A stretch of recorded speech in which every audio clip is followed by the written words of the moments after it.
যদি কোনো ছাত্রছাত্রী আন্দোলনে অংশগ্রহণ করে থাকে, তাদের সাথে আমিও আছি।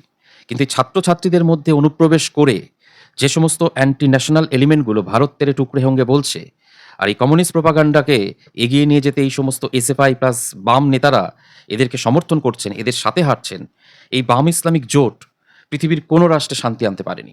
আজকে শিয়ালদার যুবকেন্দ্রের সামনে যে ঘটনাগুলো ঘটেছে, কোন বস্তির ছেলে, কোন এলাকার ছেলে আর কোন বারে তারা ওখানে দায়িত্ব পালন করতে গেছিল আমরা বুঝতে পারছি না দেখে? শুধরে যেতে হবে। আন্দোলন বা এর আগেও অনেক ছাত্র আন্দোলন দেখেছি। আজকে একটা 9-10 এ পড়া ছাত্রছাত্রী বা কলেজের ফার্স্ট ইয়ার, সেকেন্ড ইয়ার পড়া সেই কিউট বাচ্চাগুলো আর গতদিনে যারা এই কর্মকাণ্ডগুলো ঘটিয়েছে তারা এক নয়। ওই বাচ্চাগুলো আমাদের। We have to own them. আচ্ছা, আমাদের পরবর্তী প্রজন্মের জন্য যদি প্রয়োজন হয়, সেটা ভেঙে দেবো এই সমস্ত দেশদ্রোহীদের। নমস্কার। নিউজ 16 ভারত, রাজনীতির অন্তরালে সত্যের সন্ধানে। থেকে বড় বিষয় কালকে আমরা যেটা দেখলাম, আরসুলা জনতা পার্টি ছাত্রছাত্রী বা জেন জি যে বিষয়টা নিয়ে তারা আন্দোলনে সোচ্চার হয়েছেন, তাদের বিষয়টা কিন্তু খুব গুরুত্বপূর্ণ। আজকে আমাদের সর্বভারতীয় স্তরে একটা নিট পরীক্ষার মতো পরীক্ষার প্রশ্নপত্র ফাঁস, এটা গুরুত্বপূর্ণ বিষয় রাষ্ট্রের বিরুদ্ধে। সেটাকে কেন্দ্রীয় সরকার, এমনকি প্রধানমন্ত্রীর নেতৃত্বে বিষয়টাকে জরুরি ভিত্তিতে দেখা হচ্ছে, সংসদে আইন আনা হচ্ছে, দোষীদের পানিশমেন্টের ব্যবস্থা করা হচ্ছে এবং সোনাম ওয়াংচুকও যে অনশন আন্দোলন করেছিলেন, সেই আন্দোলনেরও কিন্তু একটা যুক্তিসঙ্গত পরিসমাপ্তি ঘটেছে। সিজিপিএরও যারা ওর মধ্যে ছিলেন, তারাও বুঝতে পেরেছে যে না, সরকার যথেষ্ট আন্তরিক এবং ব্যাপারটা দিল্লিতে ক্লোজড। তারপর গতদিনে আমরা কলকাতায় যেটা দেখতে পাচ্ছি, এটা কিন্তু খুব একটা ভালো দিক নয় পশ্চিমবঙ্গের জন্য।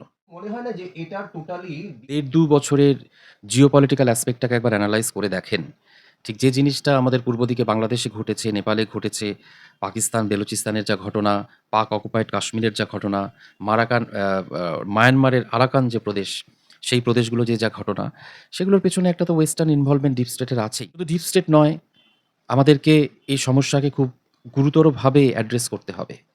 এই এফসিআরএ বলে যে আইনটা হয়েছে, যাতে বিদেশি টাকা ভারতবর্ষে ঢোকার ক্ষেত্রে যে সেন্ট্রাল এজেন্সির যে কঠোর স্ক্রুটিনি থাকবে, তাতে একটা মহল স্বার্থে আঘাত পেয়েছে।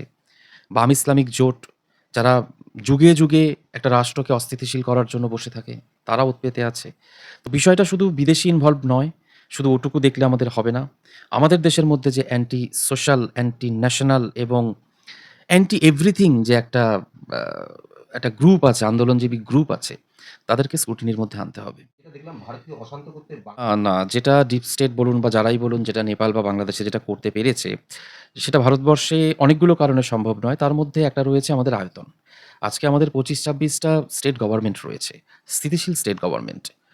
অনেক জায়গায় রয়েছে যারা ভারতীয় জনতা পার্টির গভর্নমেন্টও নয়, কিন্তু রিপাবলিক অফ ইন্ডিয়ার প্রতি একাত্ম থেকে তারা রাজ্য স্তরে দারুণ প্রশাসন সামলাচ্ছে।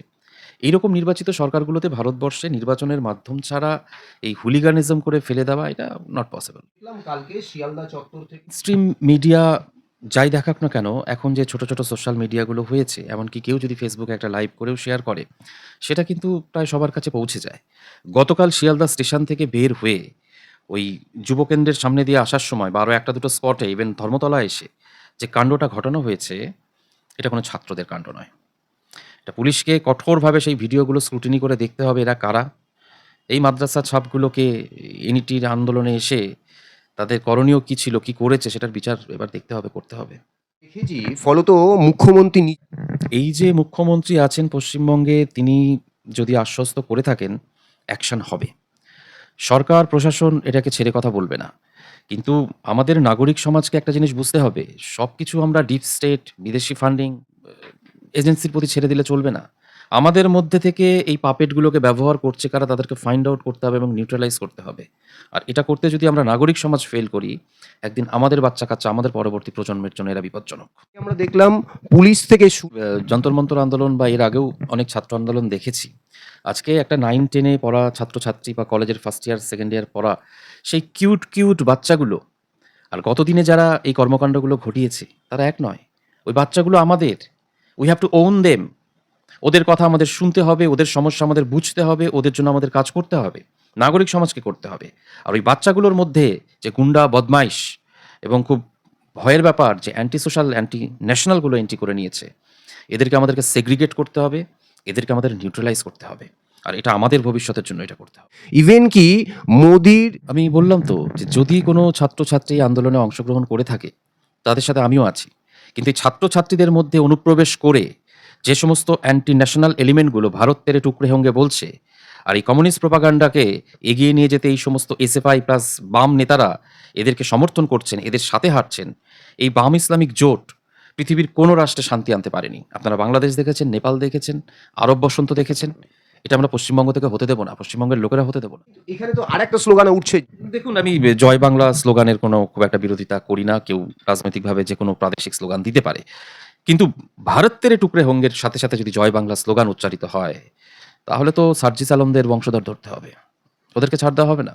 সিএ এনআরসির সময় যে জিনিসটা এদের ভালো ব্যবস্থাই হবে, কিন্তু মিডিয়ার মাধ্যম দিয়ে একটা বার্তা স্পষ্ট করে আমাদের প্রত্যেককে দেওয়া উচিত এবং বোঝা উচিত যে কেউ বিজেপির বিরোধিতা করতে পারে, কেউ নরেন্দ্র মোদীর বিরোধিতা করতে পারে, অশ্লীল ভাষায় করতে পারে, কুৎসিত ভাষায় করতে পারে, কিন্তু যারা যারা ভারত বিরোধী তাদেরকে সমর্থন করে নরেন্দ্র মোদীর বিরোধিতা করতে চায়, তারা নরেন্দ্র মোদীর বিরোধী নয়, তারা ভারত বিরোধী, তারা আমাদের বিরোধী, তারা আপনাদের বিরোধী। এই মানুষগুলোকে সেগ্রিগেট করার সময় এসেছে। আমরা যদি এই মানুষগুলোকে সেগ্রিগেট না করতে পারি, বিজেপির বিরোধিতা করুন, সরকারের বিরোধিতা করুন, কিন্তু বিজেপি বা সরকারের বিরোধিতা করতে গিয়ে দেশদ্রোহীদের সমর্থন করবেন না। কালকে আমরা নিজেরাই ফলো করলাম, দেখলাম। আপনি আপনার পরিবার, আপনার প্রতিবেশী, আপনার আশপাশকে জিজ্ঞাসা করুন এই সমস্ত বিষয় নিয়ে, দেখবেন প্রত্যেকে আপনাদের পাশে আছে, তারা রাষ্ট্রের পক্ষে আছে।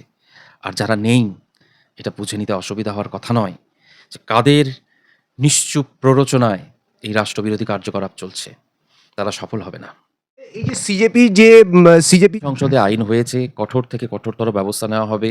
আগেও যদি কোথাও ল্যাকুনা থাকে, আমাদের এই সিস্টেমের মধ্যে তার বিচারের প্রক্রিয়া আছে।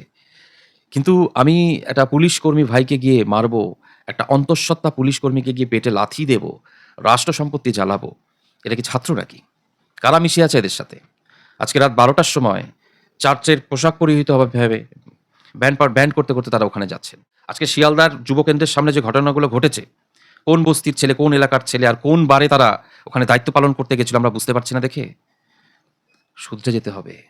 রাষ্ট্র আইন প্রণয়নের মাধ্যমেই প্রাথমিকভাবে চেষ্টা করবে, কিন্তু নাগরিক সমাজ, আমাদের পরবর্তী প্রজন্মের জন্য যদি প্রয়োজন হয়, সেটা ভেঙে দেবো এই সমস্ত দেশদ্রোহীদের।